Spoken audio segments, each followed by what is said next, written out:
Hey everyone, Nick here with another quick BrightSlide tip. Remember, BrightSlide is our free PowerPoint add-in that you need to have if you do anything in PowerPoint. You're gonna love it. The pros always talk about BrightSlide. They offer a whole bunch of features that PowerPoint or that Microsoft just doesn't offer with PowerPoint. So one of the things that's so frustrating is these shapes with rounded corners. They're rectangles with rounded corners. You can put them in, you've probably seen them everywhere. If you go to the Insert tab, oops, I'm gonna click out of that. Insert tab, the Shapes menu, and you can see right here this rectangle with rounded corners. Let's just put one in so that you can see what it kind of looks like. You can see there it also gives you the little dragger there that you can actually adjust how rounded those corners are. But there's nothing that you can actually set numerically to say I want all of my rounded corner rectangles to have the exact same corner radius, and that's where BrightSlide comes in. So here's a rounded corner rectangle that I have adjusted. I want it to be just this very square rectangle, but with just really tight rounded corners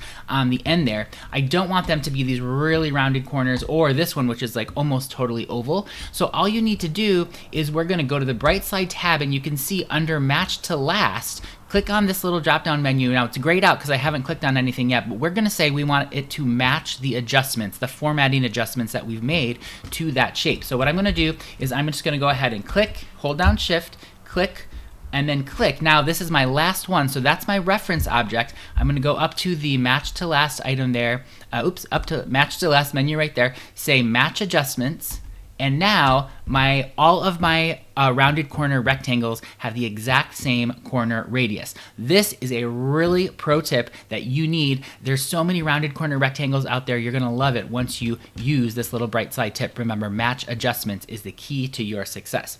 Thanks again for watching this. I hope you like, subscribe, all the good things, and I can't wait to see you all next time.